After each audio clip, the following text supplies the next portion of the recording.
기독교인들의 기도는 너무 많습니다. 지금.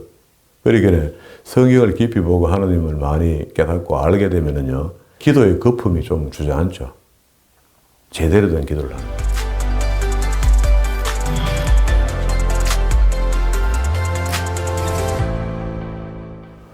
오늘도 하나님께서 저와 여러분을 주시는 말씀은 신명기 1장 1절 이하의 말씀을 통하여 역사 회상의 설교를 들으라 하신다는 말씀의 제목으로 하나님의 말씀이 선포될 때에 하나님의 목적, 하나님의 계획, 하나님의 뜻이 잘 들려져서 그 말씀에 순종할 때 주시는 참복을 마음껏 누리시는 저와 여러분 되기를 주의 이름으로 축원합니다. 지난 시간까지 우리 오경 속에 창세기, 출애굽기, 레위기, 민수기까지 성경을 다 봤습니다. 민수기 책 전체의 내용은 오늘도 우리에게 아주 그대로 다 그 당시 유대인들이 훈련받던 그 모든 과정들이 오늘 우리가 교회에 돌아서 구원받은 사람들이 모여있는 곳에 돌아서 교회 생활을 어떻게 할 것인가 하는 것을 깊은 고민을 줄 수 있는 그런 책이었습니다. 그래서 한 가지 일에 한 가지를 다 적용해서 그렇게 설명하고 있지는 않지만 포괄적으로 38년의 광야 생활, 그렇게 민수교회 생활들은 오늘 우리가 그 말씀을 깊이 묵상하고 읽고 또 우리 현 세대에 신앙생활을 하는 모든 성도들이 잘 적용해서 살아가면 신앙생활에 상당한 유익이 있겠다라는 그런 생각을 하게 되었습니다. 그리고 이제 오경에 마무리하는 책 같은 그게 지금까지 훈련을 다 받아보고 나니까 그게 불평과 불만으로 일관하던 이스라엘 1세대 사람들이 다 죽고 그리고 2세대와 3세대 정도의 사람들이 모압 평지에 지금 모여 있거든요. 1세대 사람으로서 이제 살아 들어갈 수 있는 사람은 하나님께서 말씀하시기를 갈렙과 여호수아 두 사람만 가나안 땅에 들어갈 수 있다. 이렇게 이야기를 했습니다. 그러니까 이제 모세는 들어가지 못하는데도 불구하고 모압 평지에서 이스라엘 백성들에게 마지막 율법 설명하기를 지금 시작하는 겁니다. 38년, 40년의 세월이 주마등처럼 모세의 머리를 이렇게 스쳐 지나갈 겁니다. 그러는 과정 속에 제일 먼저 하고 싶은 이야기가요. 과거에 대한 일의 회상입니다. 회상. 창세기 12장 아브라함 때부터 하나님께서는 우리를 관장하시며 복 주시겠다 했고 그 복이 아브라함, 이삭, 야곱, 요셉을 통해서 애굽에까지 내려갔던 이스라엘 백성들에게 430년이라는 긴 세월 동안에 그 약속이 살아서 존재되고 있다가 이제 모세를 통해서 다시 애굽에서 출애굽하는 과정 속에서 현실적으로 모세가 겪고 있는 40년 동안의 일들이 주마등처럼 지나가죠.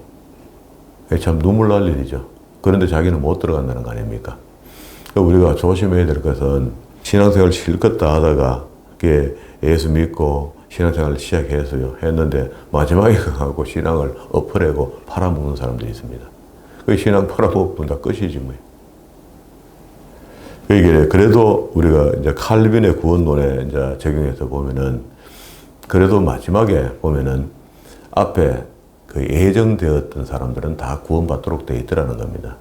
이게 이제 우리가 예정으로 인한 구원이 시작됐기 때문에 과정은 조금 각 사람들 개인이 좀 다를 수가 있어요. 그게 좀 열심히 믿어서 화끈하게 표시가 나는 사람이 있고 열심히 믿어도 표시가 안 나는 사람이 있고 뭐 그럴 겁니다. 그래도 가능하면 성경이 우리에게 주는 진리대로 내 신앙이 이렇게 표현이 되어 나와야 됩니다. 그러면 예수 믿었으니까 구원받았으니까 이제 성경대로 순종의 삶을 나타내야 되는 거죠. 그 순종의 삶이 하나님 앞에 옳다 인정함을 받은 사람들이 할 수 있는 일이거든요. 그러니까 천재적인 머리를 갖고 있어도 구원의 도리를 설명하면은요 머리 나쁜 초등학생보다 학박사를 100개를 갖고 있어도 그건 이해식에 보면 이해가 안 된다는 겁니다. 받아들이지를 못하거든요. 그런데 초등학생은 이야기하면 아멘 하고 받아듣는다는 거예요. 이게 아무나 할 수 없는 거다. 그래서 우리가 진리라는 겁니다. 이제 이 성경 안에 보면은요, 그 모세가 이렇게 여기서 3장 29절까지 안에서 과거 역사를 쫙 회상하면서 이 글을 남겼는데 이 비슷한 이야기들을요, 여호수아 24장 13절 이하에 보면은 여호수아도 역사 설교를 해요. 희한하죠. 여호수아도 똑같은 이야기를 합니다. 이제 자기 사역이 다 마쳐질 때쯤에 여호수아 23장에 가면은요, 마지막으로 몇 가지 자기가 당부를 해요. 그게 이스라엘 백성들, 남은 백성들에게 자기 죽기 전에 몇 가지 당부를 하고, 모세도 마지막에 당부를 했습니다. 24장에 가면은 여호수아가 이스라엘 모든 지파를 세킴에 모으고 이스라엘 장로들과 그 투령들과 재판장들과 유사들을 부르매 그들이 하나님 앞에 보인지라. 여호와가 모든 백성에게 이르되 이스라엘 하나님 여호와의 말씀에 옛적에 너희 조상 곧 아브라함의 아비 나홀의 아비 데라가 강 저편에 거하여 다른 신을 섬겼으나 내가 너희 조상 아브라함을 강 저편으로 이끌어내어 가나안으로 인도하여, 이렇게 하면서 그 역사를 여호수아도 지금 회고해서 13절까지 이야기를 합니다. 이것도 이제 양은 줄어들지만은 그게 이스라엘에 하나님이 개입하면서 언약 백성이 되고, 그 언약 백성이 어떻게 하나님께서 인도하여 오셨는가 하는 것을 보여줍니다. 그러니까 성경을 죽도록 읽기 싫어했던 사사시대도요, 이런 일이 있었습니다. 입다라는 사사가 이 역사를 되짚어 설명을 해요. 이스라엘 백성들이 잠시 잃어버렸는지 11장에 가면 있습니다. 11장 15절에 그에게 이르되 입다가 말하노라 이스라엘이 모압 땅에 암몬 자손의 땅을 취하지 아니하였느니라. 이스라엘이 애굽에서 올라올 때에 광야로 행하여 홍해에 이르고 가데스에 이르러서 이스라엘이 사자를 에돔에 보내어 이르기를 청컨대 나를 용납하라 내 땅 가운데 지나가게 하라. 지금 이야기 들어보니까 민수기 25장쯤 왔을 때 이야기를 지금 하고 있는 것 같아요. 그러면은 이렇게 해서 28절까지 입다가 역사를 잃어버린 백성들에게 짧게 역사를 고정해서 이야기합니다. 이런 것들은 역사에 관심이 없으면 전혀 이야기 못하는 겁니다. 우리가 뭐 조선시대 공부를 안 한 사람이 조선시대 왕의 이름들을 서론할 수 없잖아요. 그렇게 관심이 있고 배운 사람이 할 수 있는 겁니다. 또 느헤미야서에 보면은요, 느헤미야 9장에 보면은요, 느헤미야도 자기 그 민족성이 굉장히 강한 사람이잖아요. 그런 사람들은 역사에 대한 이야기를 합니다. 9장 6절에 오직 주는 여호와시라.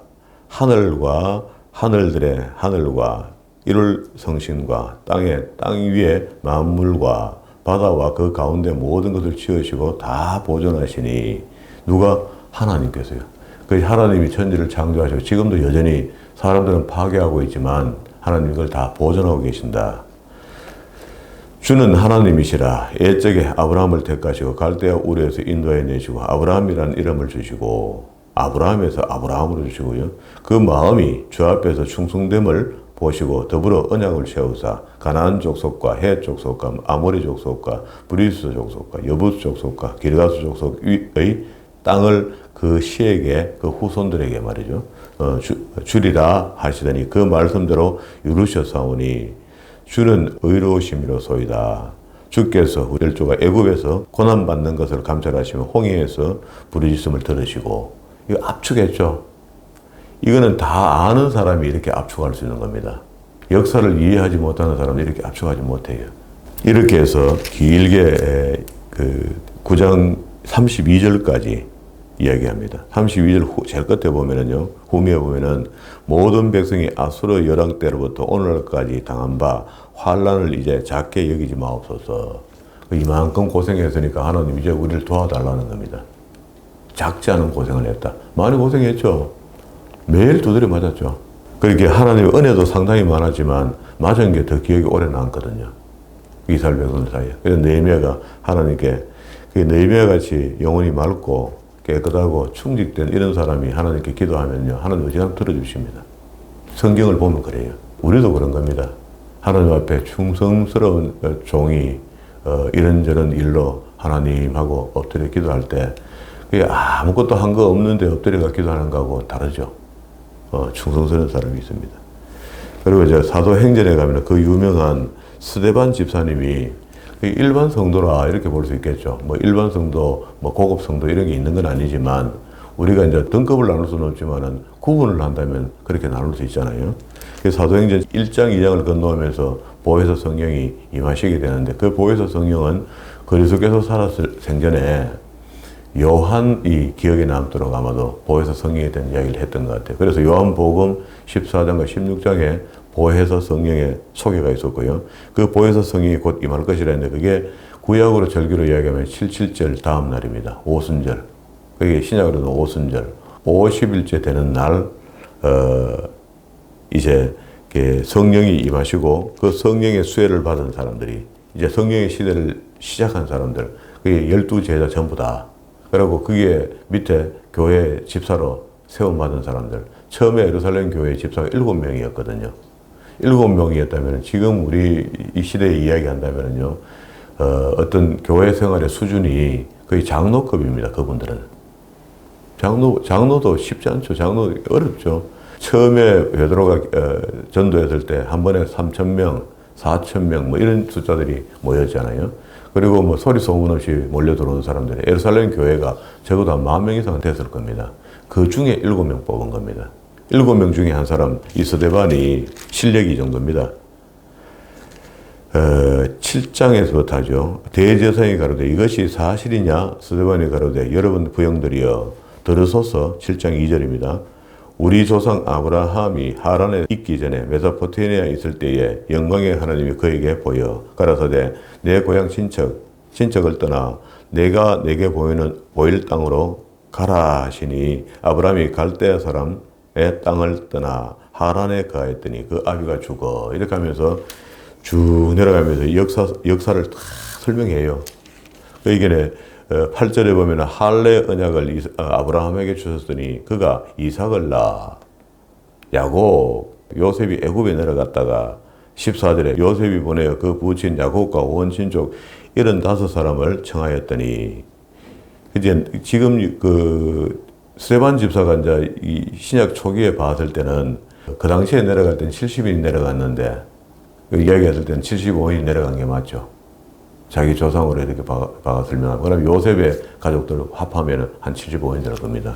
그 75인을 청하였더니 야곱이 애굽으로 내려가 자기와 우리 조상이 거기서 죽고, 그리고 18절에 요셉이 알지 못하는 새 임금이 애굽 왕에 오르매 이제 고난이 시작됐다는 말이죠. 그때에 20절에 모세가 났는데, 그게 모세 그러면 출애굽기에서 하나님의 사람 준비가 있죠. 출애굽기에 바로 모세가 막 구원의 역사를 이뤄가고 이런 건 아니잖아요.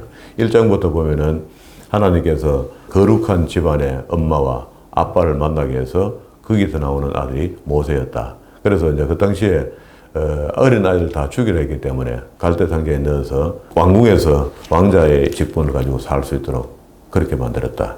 그러면서 결국 시내산에 갔는데 29절에 모세가 이 말을 인하여 도주하여 미디안 땅에 나그네가 되어 거기서 아들 둘을 낳았는데, 또 40년이 참에 천사가 시내 광야 가시나무 떨기 불꽃 가운데서 그에게 보이거늘. 그래 하나님 만난 장면. 그렇게 해서 38절에 내려와 보세요. 38절에 내려오면 시내에서 말하던 그 천사와 및 우리 조상들과 함께 광야 교회에 있었고 또 생명의 도를 받아 우리에게 주던 자가 이 사람이라 했는데, 이 광야에서 생활하는 민수기 생활을요, 여긴 광야 교회라 이렇게 표현했습니다. 우리는 민수 교회라 이렇게도 하죠. 근데 성경의 기록을 남기기는 광야 교회라 했습니다. 오늘날 우리가 광야 교회 생활을 하고 있는 거죠, 지금. 그러면은 이제 이 광야 생활의 교회를 떠날 수는 없다, 그죠? 성경, 이스라엘 역사 속에서 그게 예표가 되었고, 오늘날 우리에게 실체가 된다면 지금도 우리 여전히 광야는 없지만은, 광야 같은 삶을 지금도 우리가 훈련을 받고 있다. 이렇게 믿어야 되는 거죠.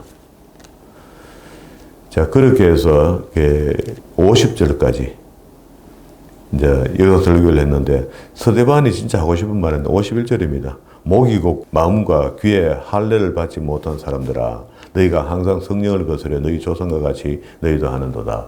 이 당시에 예수를 십자가에 못 박은 사람들에게 스데반이 이런 이야기를 했어요.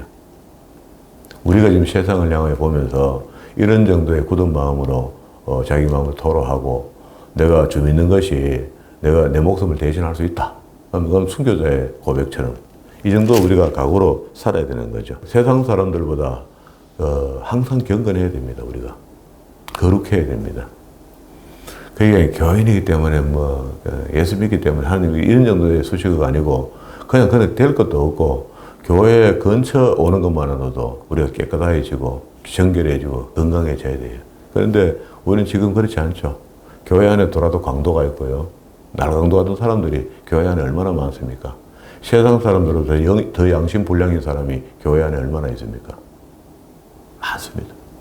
근데 이러니 교회가 어떻게 기독교적 윤리를, 기독교적 도덕을 안 가르칩니까? 어떤 종교든요, 세상에 인류 유사 이래 인간이 종교를 가지기 시작한 이 이래 지금까지 윤리와 도덕이 무너지면 타락하는 겁니다. 종교가. 근데 우리 기독교 종교도 지금 타락 안 했다고 볼 수 있나요? 타락했습니다. 왜 타락했느냐는 원인 분석을 해보니 교회가 성경을 가르치지 않았다는 겁니다. 그 성경을 가르치지 않았던 그 효력이 대단하거든요. 그 교회 문을 닫게 생겼습니다.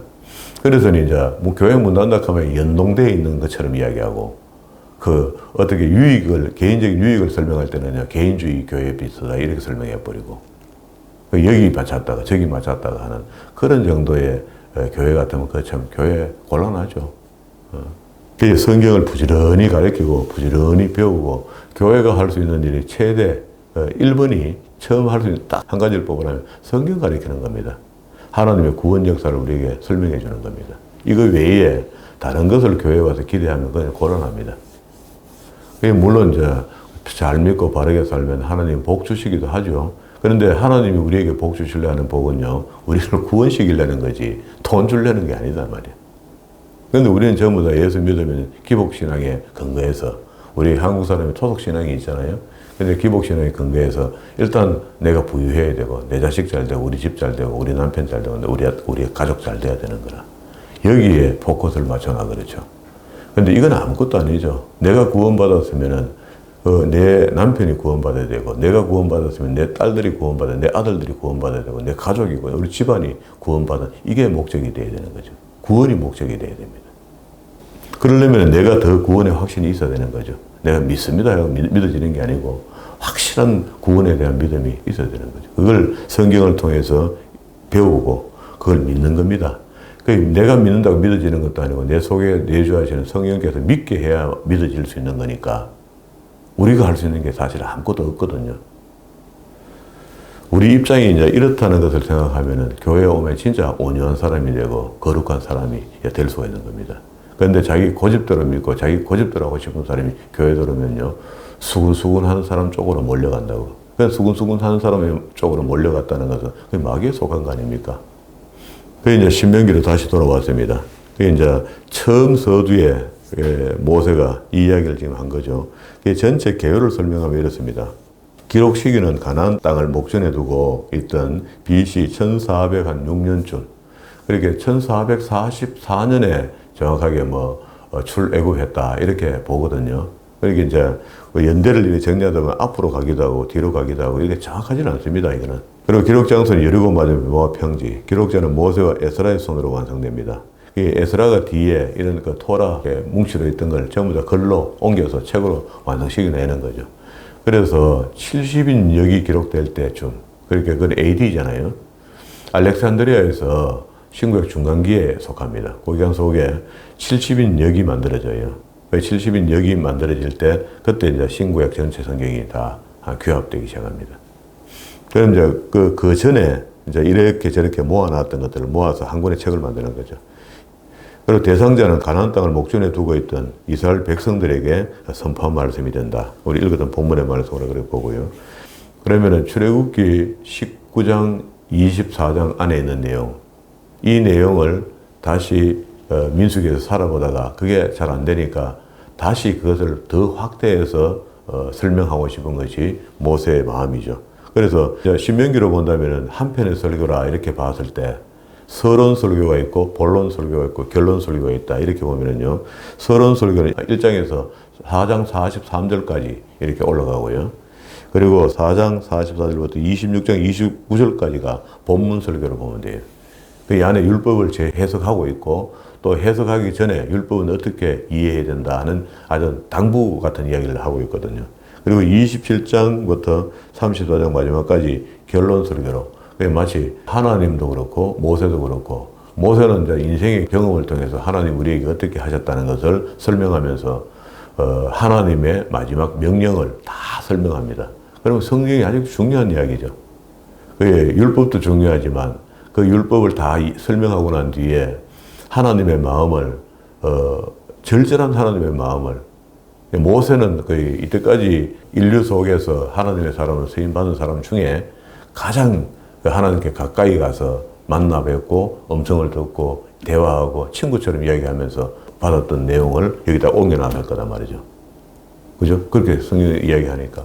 그렇다고 본다면 27장부터 34장 안에 있는 이야기는 대단히 중요한 이야기다. 그게 하나님의 음성을 우리가 조금만 더 영성 있게 들어보면은 하나님의 음성을 바로 들을 수 있는 그런 내용들이 기록되어 있다. 이렇게 볼 수 있는 겁니다. 아주 중요한 이야기입니다. 자, 이제 이러면은 이제 토론 설교, 본론 설교, 결론 설교 이 한 세 단락으로 정리해서 보면은 성경이 좀 간편해지는데요. 오늘 우리가 보고 있는 것은 이제 서론 설교에 준한 것들입니다. 그리고 이제 성경을 먼저 읽어주고 그리고 읽어주는 내용들을 자세히 설명해 주는 겁니다. 저처럼 지금 이렇게 하는 거죠. 읽어주고 이걸 이해가 안 되면 또 다른 성경을 유추해서 설명해주고 거듭 설명하는 거죠. 그렇게 하는 것을 시작으로 모세가 요단 저편 모압 땅에서 이 율법 설명하기를 시작하였더라. 일렀으되 우리가 하나님 여호와께 호렙산에서 우리에게 말씀하여 이르시기를 너희가 이 산에 거한 지 오래니 방향을 돌려 진행하여 아모리 족속의 산지로 가고 그 건지 곳곳으로 가고 아라바, 남방, 해변, 가나안 그리고 또 레바논, 유브라데까지 가라 하셨다 하니 여호와께서 너희의 열조 아브라함과 이삭과 야곱에게 맹세하사 그들과 그 후손에게 주리라 하신 땅이 너희 앞에 있으니 들어가 얻을지니라. 자, 9절부터는 현재 지금 맞닥뜨린 일들을 설명합니다. 그때 내가 너희에게 말하여 이르기를 나는 홀로 너희 짐을 질 수 없도다.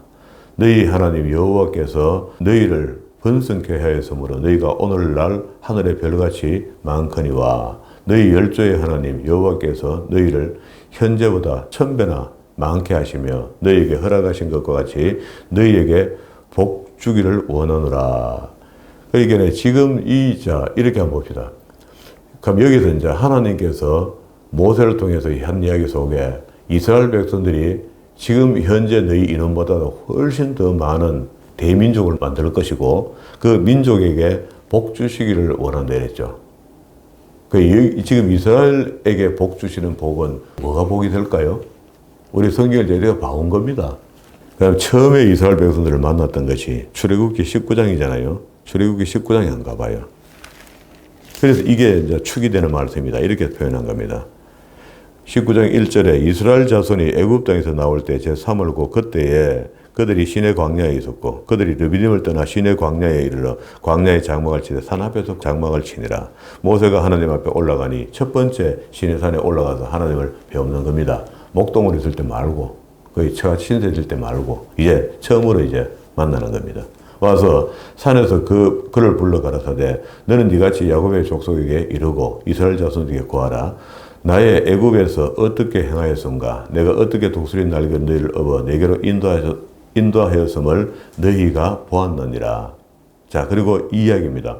세계가 다 내게 속하였나니 내게 누구 하나님께 너희가 내 말을 잘 듣고 내 언약을 지키면 너희는 열국 중에서 내 소유가 되겠고 그게 하나님의 소유가 되면은 프리페이스가 되잖아요. 상속자가 되는 것이고 다 가진 겁니다.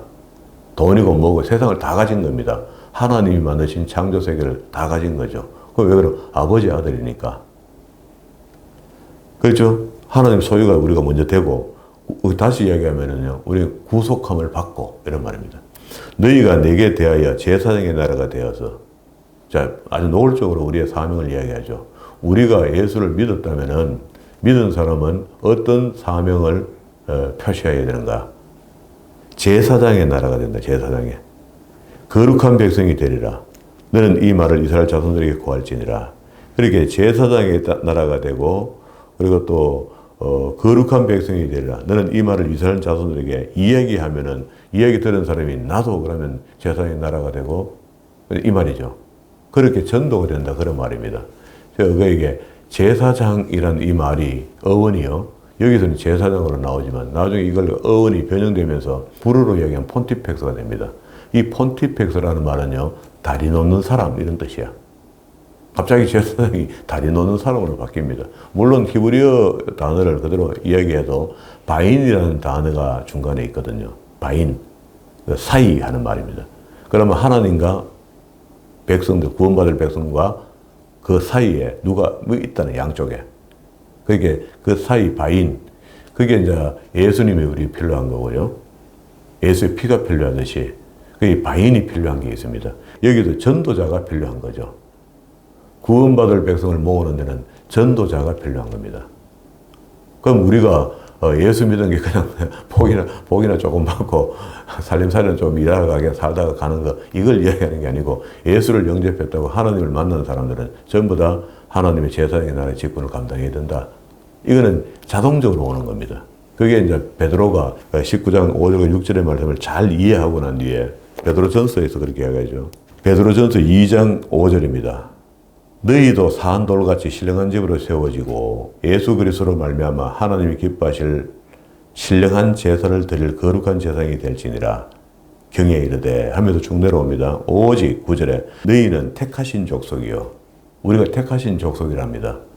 신약에 구원받은 것을 베드로는 구약의 말씀을 인용해서 이렇게 설명했어요. 왕같은 제사장들이요 거룩한 나라요. 그렇죠? 제사장의 나라와 거룩이 붙었죠. 그의 소유된 백성이니 이는 너희가 어두운 데서 불러내 그의 기이한 빛에 들어가게 하신 자의 아름다운 덕을 선정케 한다는 말은 전도한다는 말입니다. 우리의 삶이, 우리의 모양이, 우리의 언어 습관이 다 전도한다는 겁니다. 이렇게 나놓고 나면은 우리가 어떻게 하나님께서 우리를 대우하고 있는가? 그 대우하려 해도 대접받을 짓을 안 하면 대우도 못 받는 거 아닙니까? 그게 하나님은 우리를 친백성 삼으시고 이런 사명이 그냥 원천적으로 이걸로부터 시작해야 되지. 나 그래 안 할랍니다. 나 그거 말고요. 따르게 해서 구원받으라면 이거 없습니다. 그러면 이제 하나님께서 우리에게 복을 주신다 하는 것은 우리로 하여금 하나님께 잘 쓰임받는 게 복이 되는 거잖아요. 잘 쓰임받는 게. 그렇게 잘 쓰임받는데 하나님이 함께 하신다고 해서 우리한테 뭐 고통이 없고 고난이 없고 뭐 부족한 게 없이 넉넉하고 충분하고 이렇지는 또 않다는 겁니다. 이 땅에 사는 동안에 사람의 예대가 있어서 어떨 때는 애굽 사람과 이스라엘 백성들이 함께 재난이 오기도 했잖아요. 구분대가 오기도 했지만 함께 다 겪는 것도 있었거든요. 재앙이. 11절에 다시 본문으로 돌아왔습니다. 신명기 1장 11절 너희 열조의 하나님 여호와께서 너희를 현재보다 1000배나 많게 하시며 너희에게 허락하신 것 같이 너희에게 복 주시기를 원하노라. 그러면 이 복이 포괄적으로 이제 어떤 복이라는 걸 이해했습니다. 그죠? 성경적 이해는요. 우리가 제사장의 나라에서 왕같은 사람이 되어서 하나님의 마음을 시원케 해야 됩니다. 그 전도하는 사람이 되어야 된다. 그런 말이죠. 전도하는 것은 우리가 매일 뭐 책자 들고 밖에 나가서 그냥 예수 믿으세요 하고 다니는 그게 전도가 아니고 우리의 건강한 삶, 거룩한 삶이 하나님께 전도가 된다. 그런 말입니다. 그렇죠? 그러고는 좀 더 구체적으로 난 이때까지 먹고 살았으니까 남아있는 삶이라도 하나님께 드려야 되겠다 하고 전도자의 삶을 살 수 있겠죠. 뭐 그런 거는 개인이 이제 신앙을 깊이를 더 할 수 있는 거고 진짜 이제 복이 이제 이해가 됐습니다. 그죠? 우리가 생각하는 복하고는 많이 다르죠. 개념이. 우리는 그저 빌어가 잘 되기를 바라는 건데, 그걸 이제 그렇게 하다가 신앙이 깊은 신앙으로 바뀌면서 성숙한 신앙으로 바뀌어지는 거죠.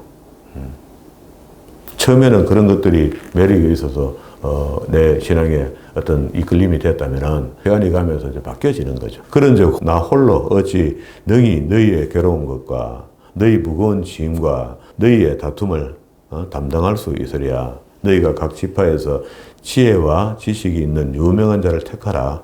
내가 그를 세워 두령으로 삼으리라. 그렇게 해서 모세가 자기 장인의 말을 들었죠. 천부장 15절 후미에 100부장, 50부장, 10부장의 패장을 삼고 내가 그때에 너희 재판장들에게 명하여 이르기를 쭉 내려옵니다. 17절 재판은 하나님에 속한 것인즉 사람의 외모를 보지 말고 그리고 또 사람의 낯을 두려워하지 말고 어려운 일들은 내게 돌리고 너희가 할 수 있는 것은 이렇게 하면 된다.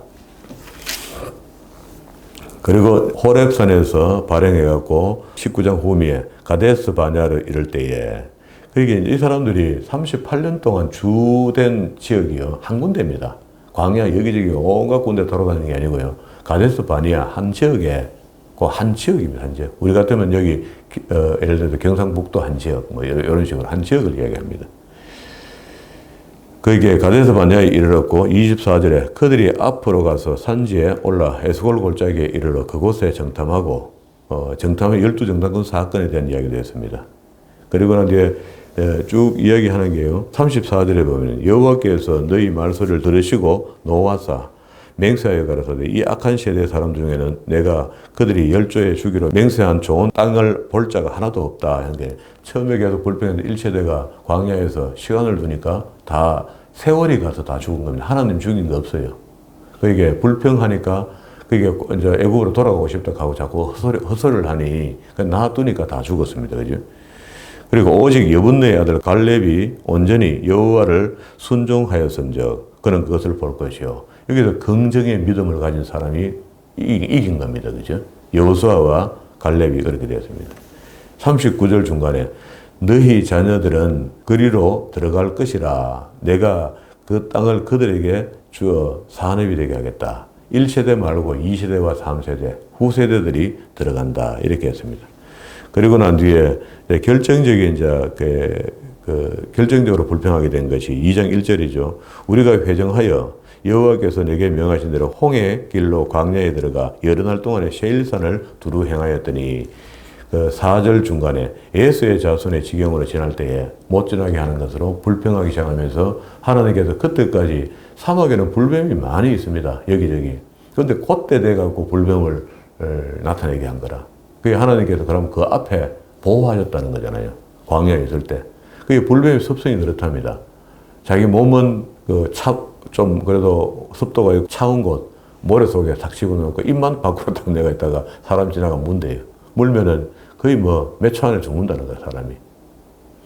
이게 독사 중에 3번째 정도 독하다 하거든요. 우리 이 땅에 하나님 만드신 창조 중에 독사 중에 3번째 독하다 하니까. 그렇게 그런 독사가 나와서 갑자기 물기 시작하는데 그때도 역시 노뱀을 만들어가 장대에 달린 노뱀을 보는 자마다 산다는데 그것도 고개 들어가고 그거 보기 싫어가 죽은 사람들이 얼마나 많습니까? 그 당시에. 자, 그렇게 그 이야기 읽고 난 뒤에 8절 중간에 끝에 보면은 모압 광야길로 진행할 때에 여호와께서 내게 이르시되 9절입니다. 모압을 괴롭게 말며 그와 싸우지도 말라.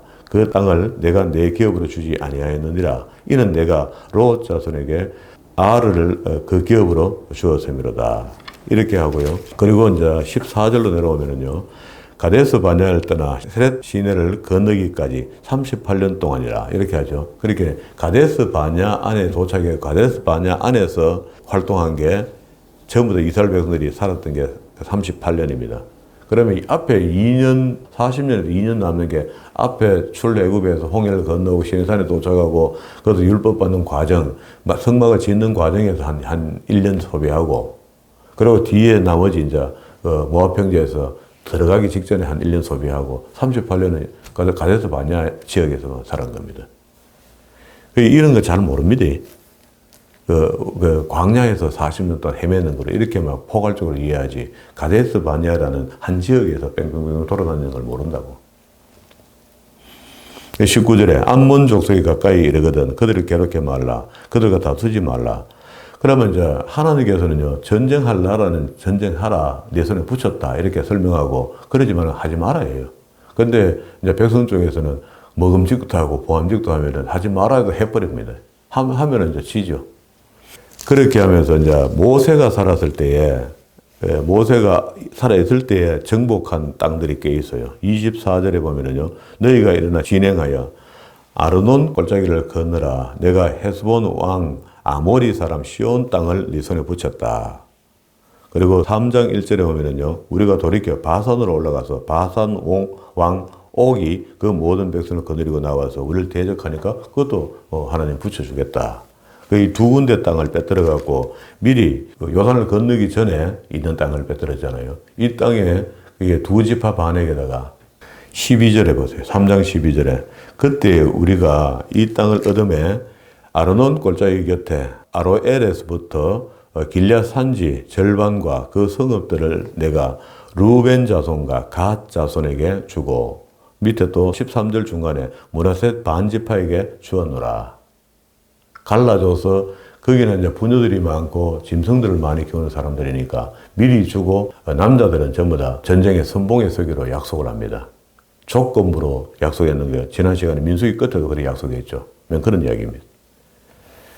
여기도 이제 그걸 다시 재설명합니다. 18절에 보세요. 그때 내가 이 땅을 받은 너희에게 명하여 이르기를 너희는 하나님 여호와께서 이 땅을 너희에게 주어 기업이 되게 하셨은즉 너희 군인들은 무장하고 너희 형제 이스라엘 자손의 선봉이 되어 건너가되 이렇게 합니다. 그리고 이제 23절부터 28절까지는요. 모세가 하나님 저도 그 가나안 땅에 좀 들어가면 안 됩니까? 하고 마지막으로 자기 소견을 나타내요. 소견을 나타내는데 하나님 안 된다. 이런 부분에 대해서 하나님을 좀 이해할 필요가 있습니다. 하나님 무조건 좋으신 아가페 하나님이 아니고 이렇게도 하시는 하나님입니다. 모세에게 이랬다면 우리는 뭐 좀 할까요? 우리가 모세보다 나은 게 하나도 없으니까. 23절 그때 내가 여호와께 간구하기를 기도한단 말이죠. 25절에 구하옵나니 나로 건너가게 하사 요단 저편에 있는 아름다운 땅 아름다운 산과 레바논을 보게 하소서 하되 여호와께서 너희의 영고로 내게 진노하사 내 말을 듣지 아니하시고 내게 이르시기를 그만해도 족하니 이 일로 다시는 내게 어떻게요? 기도하지 말라. 자, 이 말은 다시 우리 쓸데없는 기도를 자꾸 하나님께서 하면은요, 들어주시는 것 같은데, 우리한테는 냉정하게 안 하시겠습니까? 야야, 했던 소리 그만하면 됐다.